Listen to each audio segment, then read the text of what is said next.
everybody, Kanisha the Creator here, and I am reacting to Moving Again by Domics featuring eroldstory and emirichu. I hope I moved out. Again. The condo life was fun for a while, but I missed being on the ground level and not having to wait 15 minutes for an elevator to get down and let Nala do her business, because usually only about one of the four worked. Sorry, Nala. Where were my maintenance fees even going? Also, there was at least one fire alarm every few days, sometimes late at night, and it was always for the same floor. What you guys doing over there, floor knocking? You roasting marshmallows? You roasting each other? Huh? Yo mama's so fat she started exercising and maintained a healthier diet and improved her self-esteem and overall feels happier, and I am so proud of her. I mean, and now none of the clothes fit. Ha!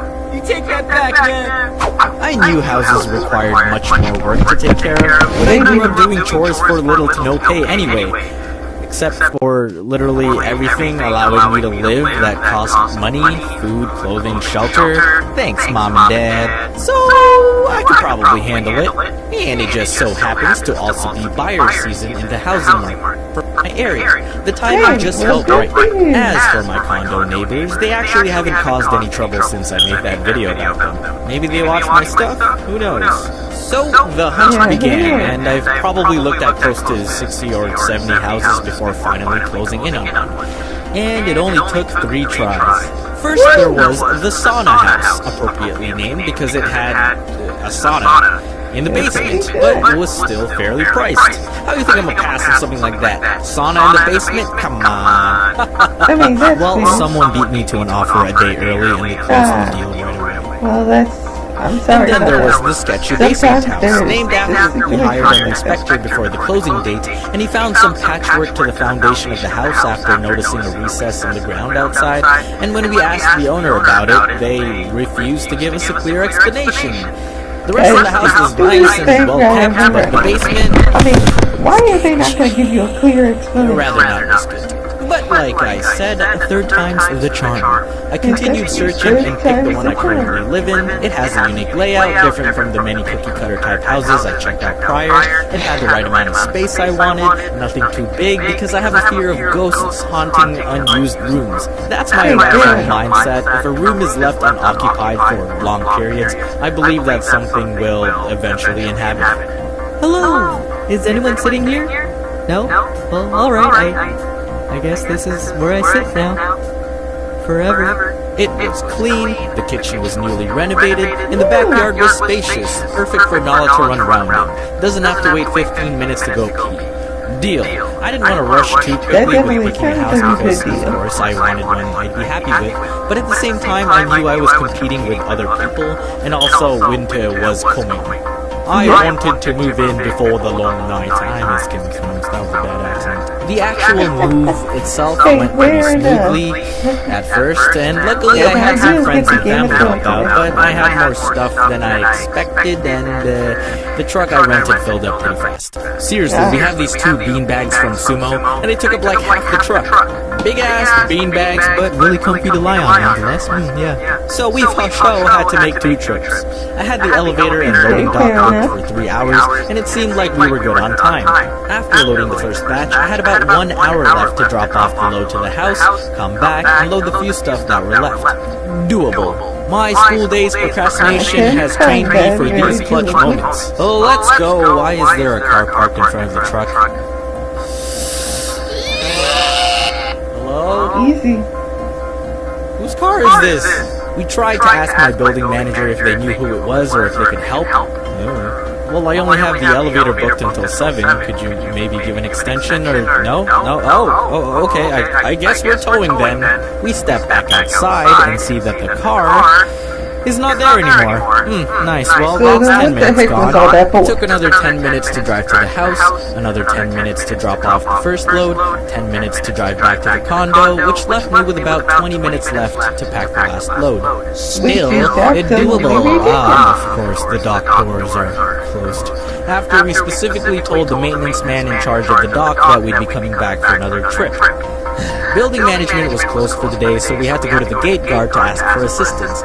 So we go and walk up to the open door of the building. Is this still considered a building? While awkwardly standing between it and the incoming cars. And for some reason there were like 4 or 5 people in there. And of course I have no experience with guarding gates, nor do I know the number of personnel needed to operate this facility. But this seemed a little excessive. Hi, yeah, we need the loading dock and elevator for another 15 minutes if that's okay. What? We're moving out and we need an extension because someone was parked in front of the truck. I hear you. Come inside. And as we attempted to come in because, well, we were invited, I guess we triggered the sentry mode for one of the other guards and she rushes to the door and yelled, No, don't come in. and slams the door on Crush's hand. Okay, so I'm actually guilty of crushing Crush's hand in the past. One time I rented a van and Crush grabbed the driver's side door jamb as he was getting in, and I slammed my door on his hand. And I don't know what his pain tolerance is, but this man, it didn't even scream. I wasn't aware I closed the door on his hand because there was no verbal indication of pain or urgent response that suggested I did. He just calmly taps me on the shoulder with his other hand and goes, Dom, you mind opening the door real quick? Sure, why? What the Oh my god, are you okay? And this was a metal frame security door. No cushion, no rubber, all pain. Why did you do that? Why was his hand there? You asked us to come in. You're not allowed in. Then why did you say come in? You didn't. Oh my god, yo, you good? Can you help or get help?